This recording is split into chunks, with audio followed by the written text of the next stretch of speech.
Gail McDermott, Mountain View Realty Group. Today we are discussing communities in or around Seattle. It's going to be 5 communities.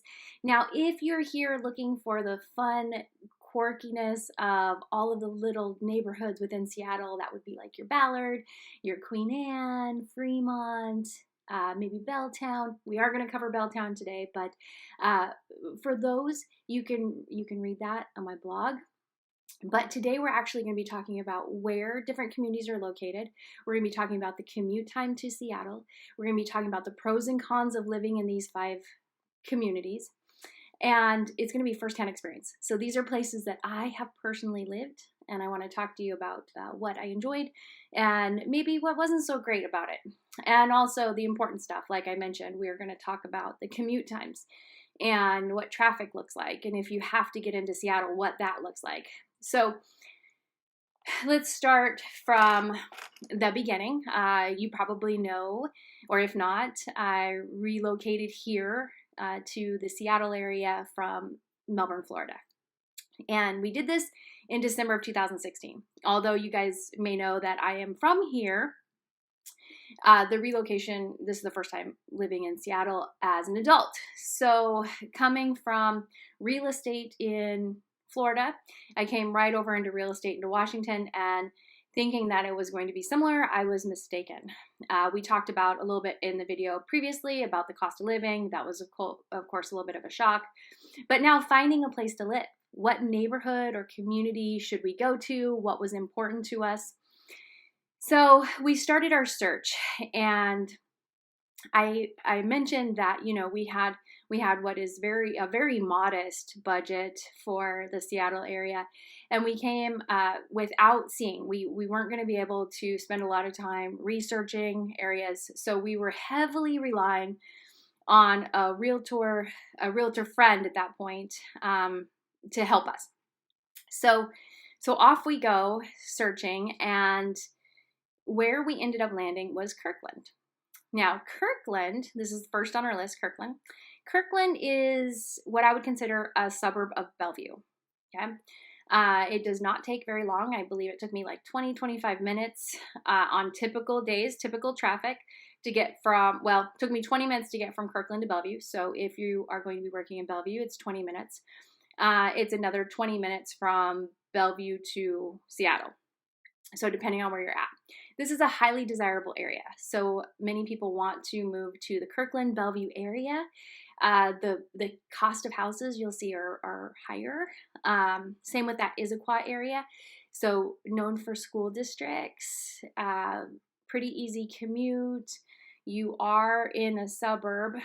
What I liked about living there was because I was commuting into I was a training manager, real estate training manager at the time. And I was commuting into Bellevue. What I liked was the commute was pretty okay. You know, I-5 is known as being a parking lot. So sometimes the 20-minute commute could be 45, 50 minutes.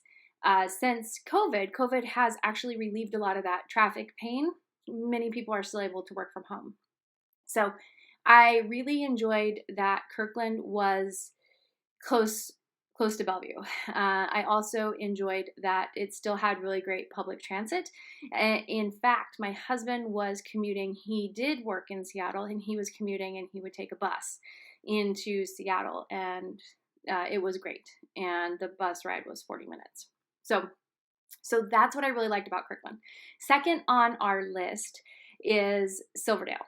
So we moved from Kirkland over to Kitsap County. So Kitsap County is across the Sound, and there are 2 ways to get there from Seattle. You can take the ferry, or you can drive around. Now, either way, it's about an hour and a half. The ferry, however, is an hour. We were right in Silverdale, so there are 2 ferries. There's Bainbridge Island Ferry and Bremerton Ferry. The Bremerton Ferry is an hour across. We were a little bit closer to the Bremerton Ferry.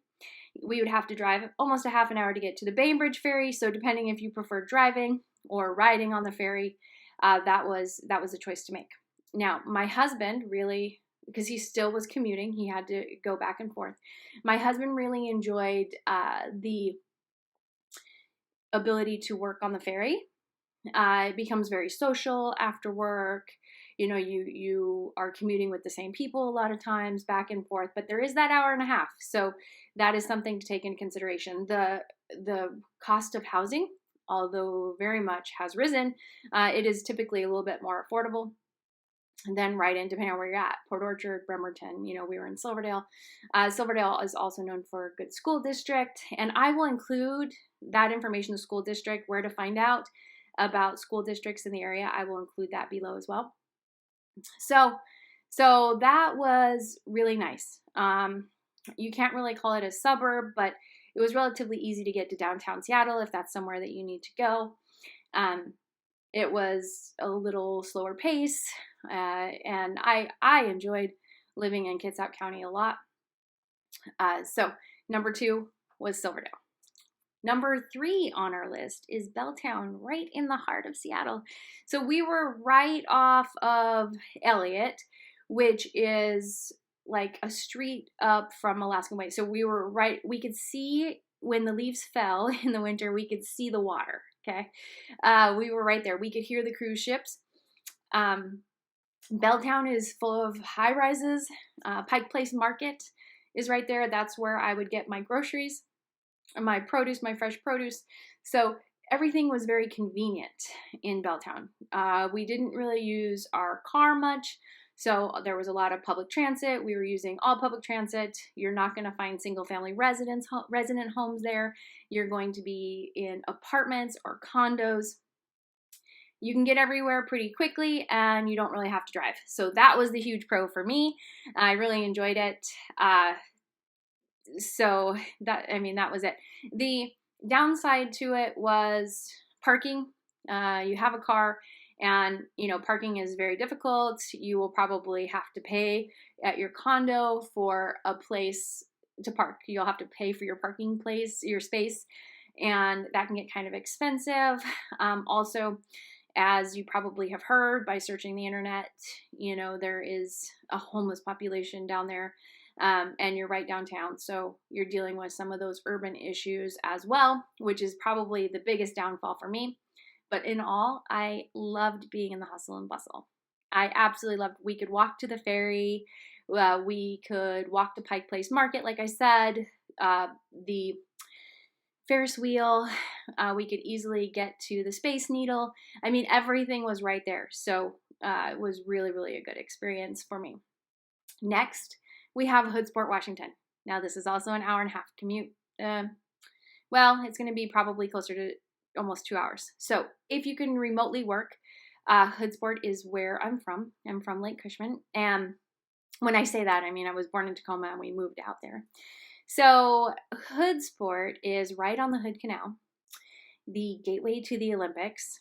Very, very magical. And now that people can remotely work, it's making the commute to Seattle, if you don't have to do it all the time, it's definitely something to look at. If you really like to be in the woods, feel like you're camping, want to be on the canal, where there's shrimping and crabbing and all sorts of great things, lots of oysters. If you want that environment, then do the commute. And I say between an hour and a half and 2 hours probably to get, it was about an hour and a half to 2 hours if you drive around. If you're waiting for the ferry to go over to Bremerton and then drive through Union 106, beautiful, beautiful drive, but it'll take a little bit longer. So now just recently, we're seeing a lot more people, like I said, just because people can remotely work. So if you can remotely work from home and you want to be in the forest, that is definitely a cool place. Now, the cons for that is, of course, the drive. And the other thing is that it rains more, even more than Seattle. So you'll get more rain there, but you'll also be very, very green. It will smell very fresh. Lots of hiking, lakes. So you have Lake Cushman and just a ton of lakes and a lot of fun, cool experience if you want to be outdoorsy. That may be an option if you don't need to commute every day. Number 5 and final on our list is going to be Milton, Washington. Now, we just recently moved here. That's where I live currently. And Milton is 35 minutes. So it takes us 35 to 45 minutes to get to Seattle, depending on traffic. 35 minutes. We do like public transit when we're going downtown. So we park at Angle Lake and take the link in. The link will be expanding to Federal Way. Federal Way is very close to us. So it's about a 10-minute commute to Federal Way. Good school reputation. Again, I'll create that, or I'll give you that link so you can look up schools for yourself, which districts are where you would like to be.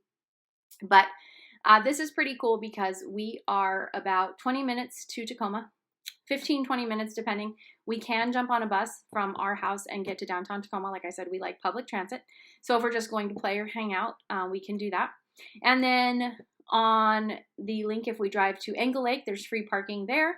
And we can jump on the link and be into Seattle relatively quick, or we could drive 40 minutes and be to Seattle.